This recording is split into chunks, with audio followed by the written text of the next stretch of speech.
Okay, well, I guess we may as well get going. So this is the OpenChain monthly meeting for spec and education, and apparently more. I'm not quite sure what more. We'll find out.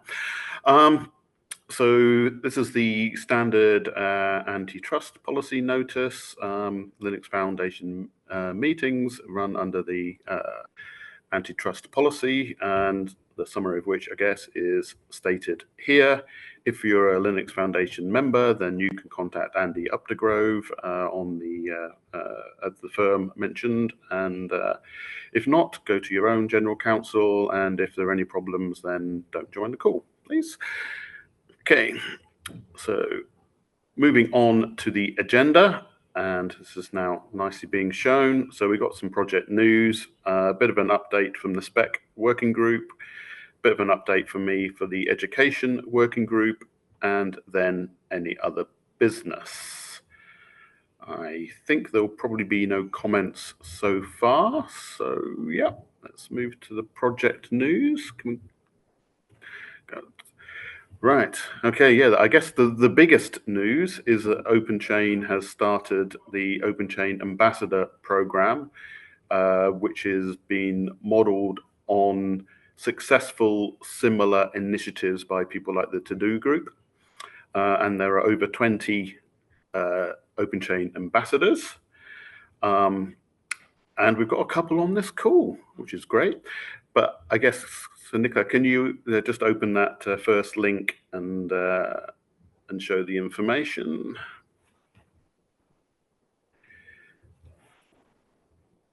Great. So I guess this will be the landing page, I guess, on the for the OpenChain website, where it talks about it, saying about the point, and if we click on the official ambassadors page, it will nice little pictures of everybody and listing who they are and their background, I guess. So yeah, this is a new initiative just released. We will see how it goes, but I think it's an interesting and exciting development for OpenChain. I'm not sure. So yeah, as we do have some ambassadors on the call, I'm not sure if we want to say anything about it. Yeah, that's a good suggestion. Yeah, so I'm one of the people on the list.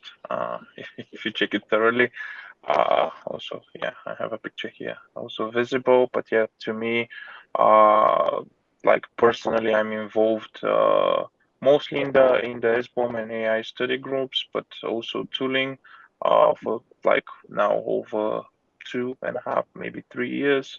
I even was an active member of the now sort of deprecated the export control work group. So of the activities they actually shifted to the main mailing list, and also this is why I'm here, because I also try to jump in whenever there is a need for support and I can actually offer it. So this is why I'm also here this morning. So yeah, that's mostly it.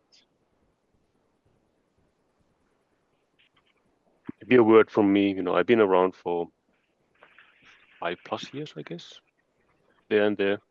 And yeah, hopefully, now it's been quite busy past few months, but hopefully, in the future, I have a bit more time to participate, not just in OpenChain, but, trying to, do some, let's say, ambassador work outside of OpenChain circles as well. Okay, perfect. So yeah, I guess the full details of how this will work isn't quite worked out yet. I know that the ambassadors are also being allocated to kind of like hug and help particular working groups. So although there's none of the Asian-based ambassadors on this call at the moment, there are Asian-based ambassadors. In fact, they're ambassadors from all around the world, and I expect that some of those will be joining these calls in the future. Which I think is good news, because yeah, well, there's 4 of us on here at the moment, which is not particularly very much. Okay, that's great. So the next bit of project news is that OpenChain ISO 18974 was referenced in the CRA standards development, which I think is just like, yeah, good news that OpenChain is being recognized as being useful by other people. I think that's just basically really good news for the whole ecosystem, really. And thank you very much for picking up this webpage. To be honest, I don't know too much more about it other than that. So apart from that, yeah, it means that things are stitched together and hopefully will work well together. Okay. So if we can go back to the next one. Sorry. No problem. I appreciate that. Yeah, and the last bit of news here is the OpenChain SBOM work group driving forward. The SBOM quality discussions. Well, actually, there's been an awful lot of SBOM good news over the last couple of months, so I don't think it's particularly a surprise that that's the case. I think we can move on to the next slide, please. Because I thought there was some more SBOM news coming, and correct, yeah. So the updated CISA SBOM guidelines are available, and the SBOM groups that are around will be looking at this.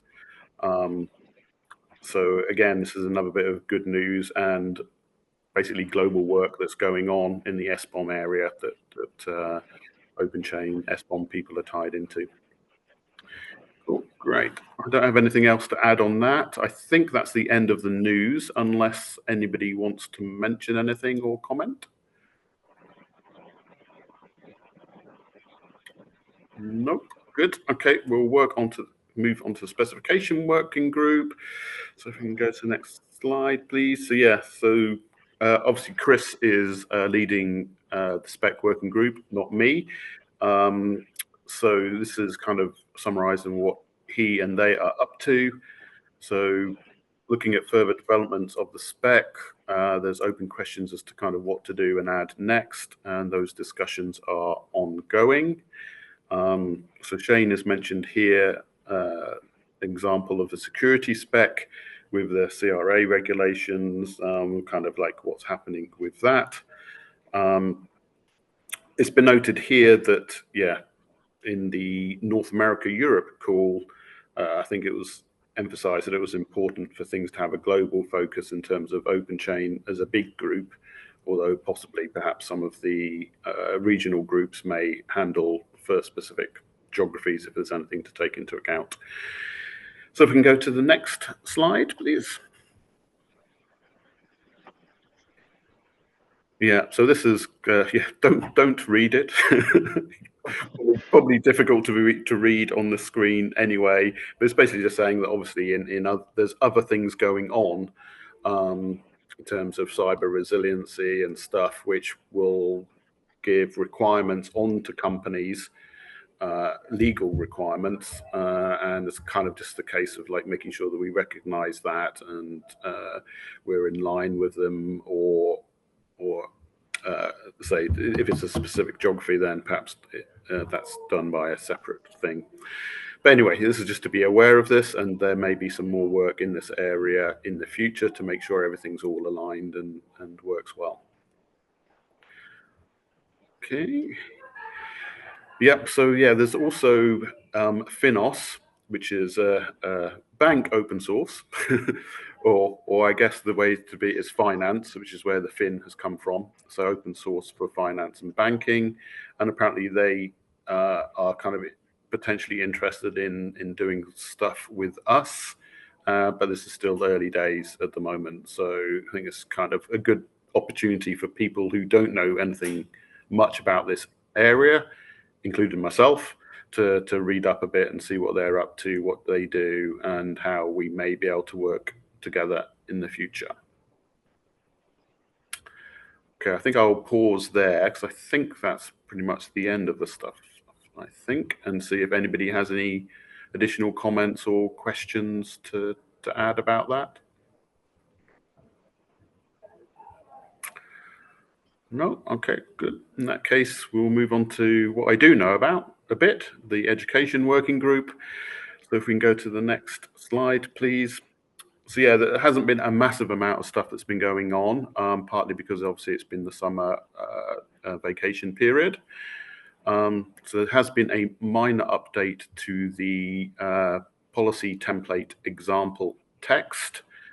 If you could open that, I'll quickly go through it. This is all. It's taking longer than Okay. it should be. It's popping in a different window. Here it is. Yeah, okay, great. Yeah, so yeah, it's a bit small on this, but people will be able to. Maybe I will zoom in if this would help. Yeah, so I'm not 100% certain who Kappa Piano is, but I think this is Carlo Piano has made this suggestion, and he'd already discussed it with Andrew Katz, who was the original author of the policy example policy text. And this is a small improvement to that, in the sense that although we don't officially have to have an SBOM according to requirements, there's just got to be a process for creating an SBOM. So it's a minor change in text. So I think if you can click on kind of down on the right hand side, there's the actual diff in the like column on the right hand side, almost near the bottom there. There's that link there, I think. Yeah, that will actually show. We click the commit, and it will show the improvements.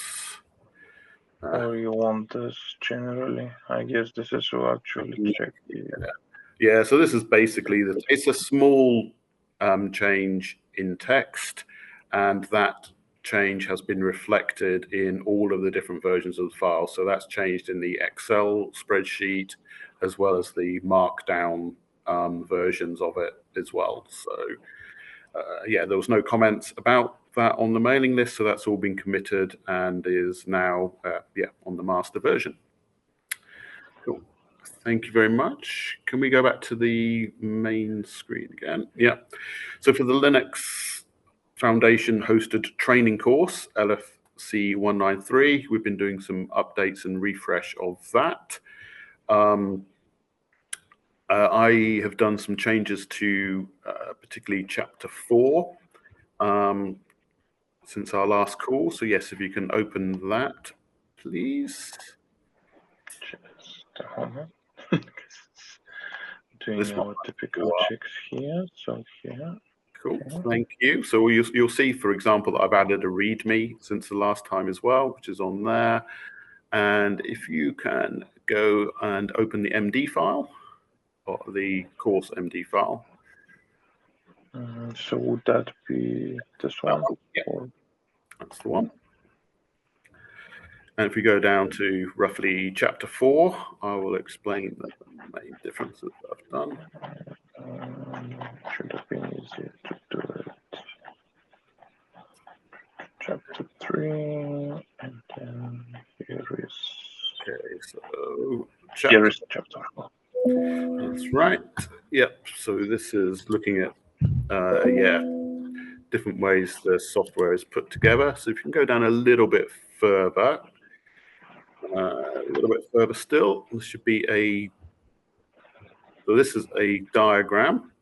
So this is talking about incorporation. So these used to be static diagrams, which were kind of not quite actually matching with some of the descriptions in some cases.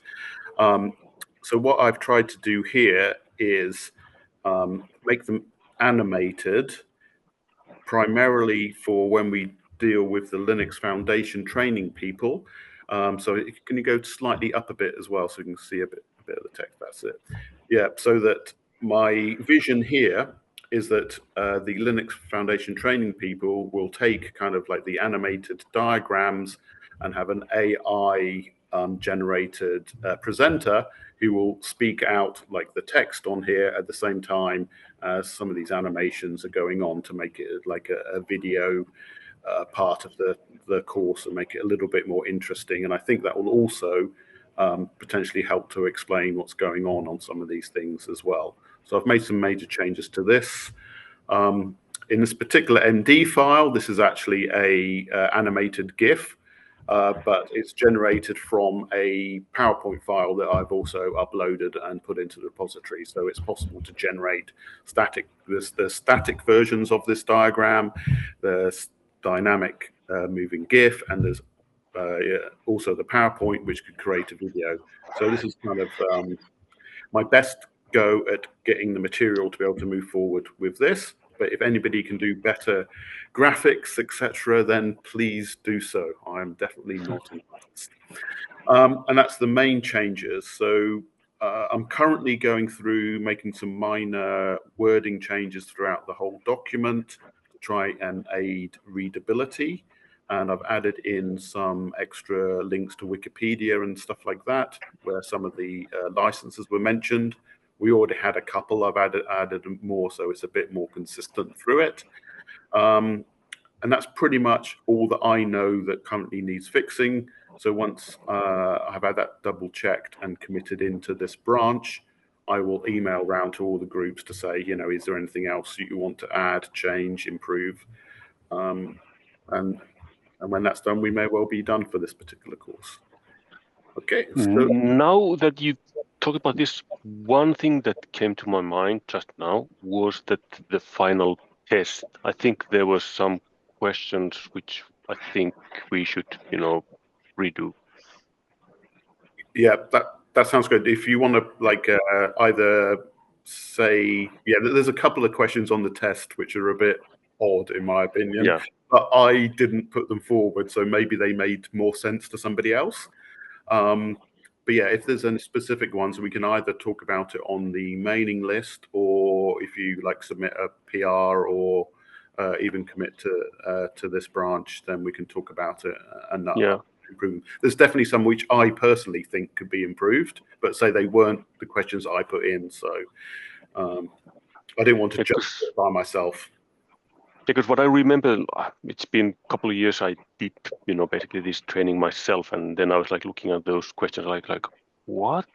Because, I remember I was, participating in doing this, 193 as well, and then I was like, what did we think with that? I couldn't remember, and it was, and then somebody who, comes for the first time, I think it would be quite difficult. So I think we should, go through them. I can't remember which one it was, or maybe there were maybe 2 or 3 that I was raising my eyebrows a little bit at, okay, what is this?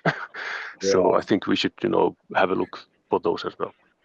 I certainly welcome that. If you want to double check one with me as to see if I agree with it or whatever, then I'm happy to do that. So I didn't want to make any changes on those just by myself, if that makes sense.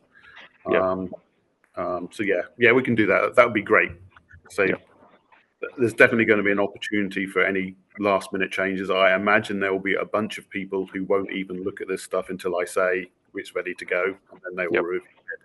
So I'm expecting some last minute changes anyway, and that's all good to go, right? As long as it's being improved, I really don't mind. Cool, great. Any other questions on? I think that's it for me for education anyway. Are there any questions about that? No? Okay, good. Then I think we're on to any other business. Was any other business put in? I don't think there was there? I think Thomas has a topic to discuss, because there was a discussion between Shane and him regarding a particular booking for this meeting. So Thomas, go ahead. Thank you, Nicola. I was emailing with Shane since I had I'm working on something in the Netherlands, so some of the background. I do a lot of different things, but currently I work for I work part-time for the OSPO of CFON, which is the Dutch IT association for primary schools. I think it translates it to American. So anything from the age 4 till 17, I think it is. And so we're working, and part of it is I'm working in the Dutch public sector with lots of other different government entities, and rolling out OpenChain and all the other stuff, but it's a little bit camouflaged. That's how it works. Changing things into government takes a lot of time.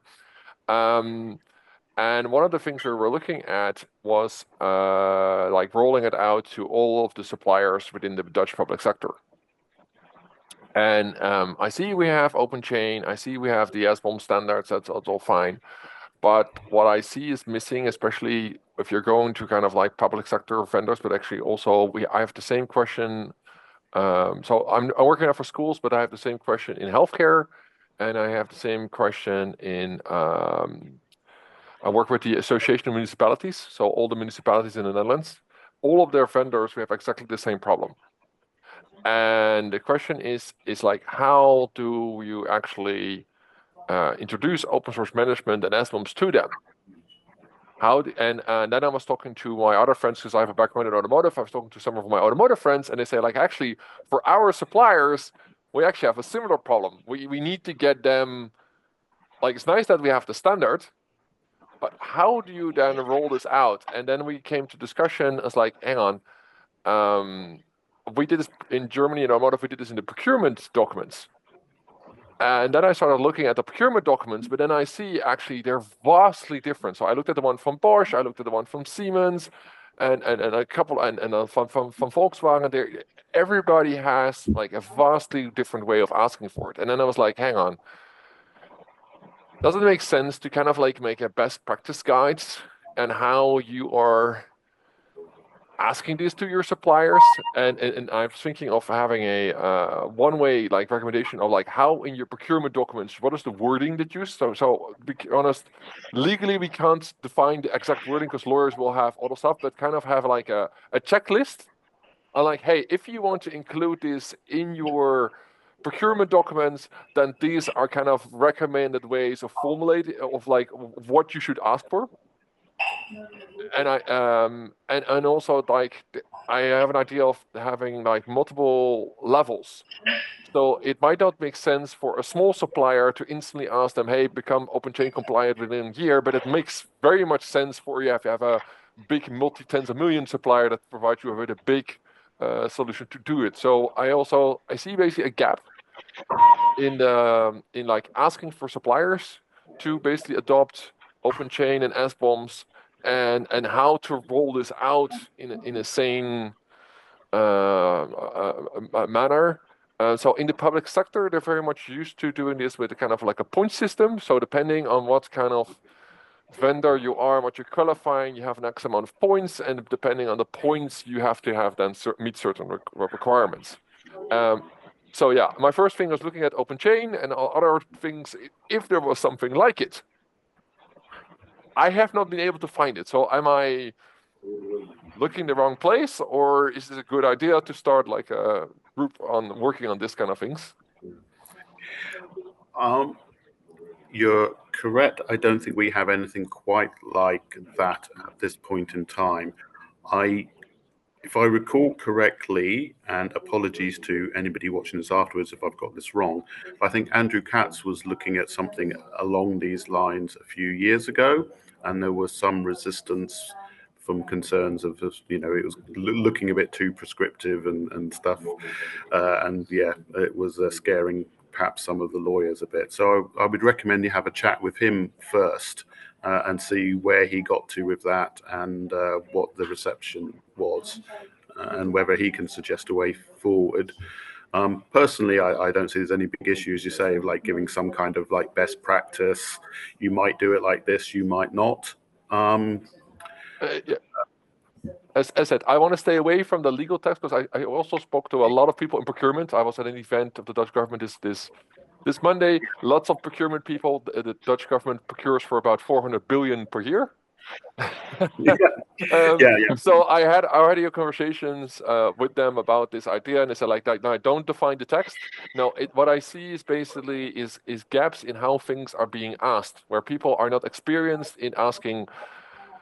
From like, hey, when you ask for SBOMs, like, how do you refer to them? Look at the quality guides and all the other stuff. But what is the level of quality you ask for? Or when you look with different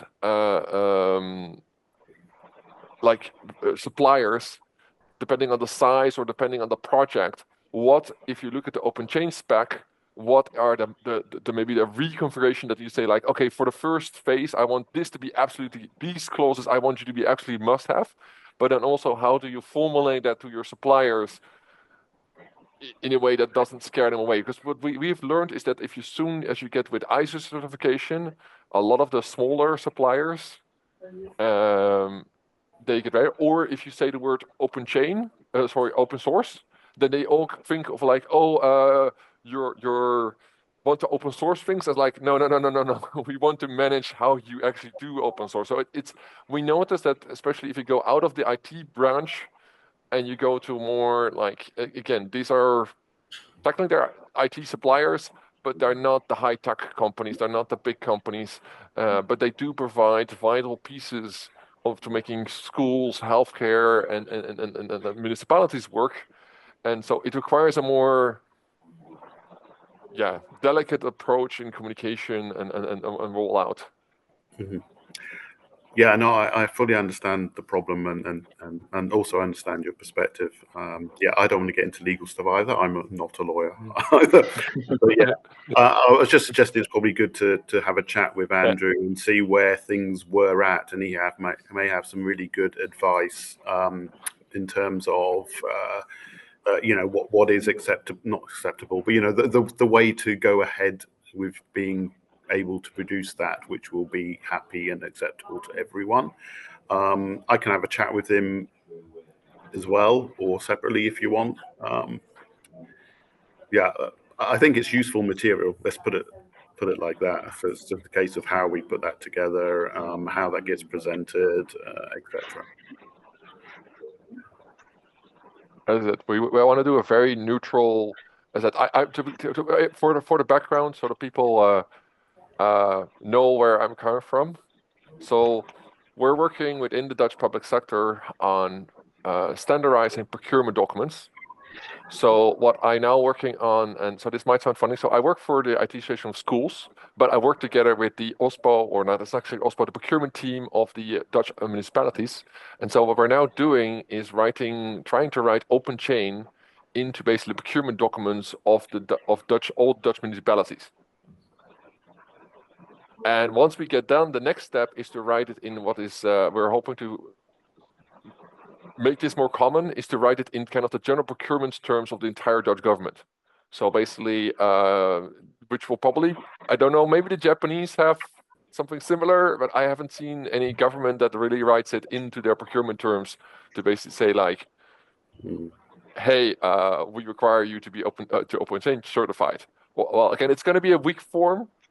So we're going to do exactly the thing of having one side for kind of like one particular category, so they have a choice, but the bigger ones we basically want to become ISO certified, and so that's basically to level up open source know-how into the government supply chain. That's where we want to go to, and so the first bit that we're now putting in is basically into the Dutch municipalities.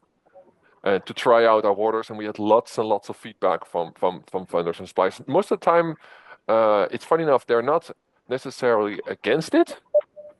Lots of governments are like, "Oh, you're asking things." No, it's funny enough. It's a lot of the discussions that we have here in the SBOM group or like in the OpenChain standard.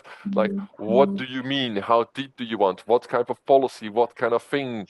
So on. So it's generally positive, but there's a lot of the devil in the details, and I see that there's still some gaps. Okay. Yeah. Okay. Well, I think we'll take this offline, Thomas, and perhaps in Shane and Andrew, and see what we can do with that. I think you have the email. I don't think I have Andrew's email, but I think Martin. Martin, you were included in the email from Shane. So if you can just loop in that email and then get Andrew on that line, then we can get the conversation going. From today, emails. Yeah. Okay. Yeah, I haven't looked at my emails today. I'm on the road, kind of thing. Okay, great. Well, I think I'm supportive of that personally. So let's see what we can do with there. Is there anybody else got anything to raise? No, in that case, I think we will close today. And big thanks to you, Nicola, for driving the slides. Really appreciate it. It would have been probably impossible for me from what I'm doing here. And yeah, thanks everyone for joining and taking part. And I'll see you at the next one. Thanks a lot. Thanks for everyone. Have a good one.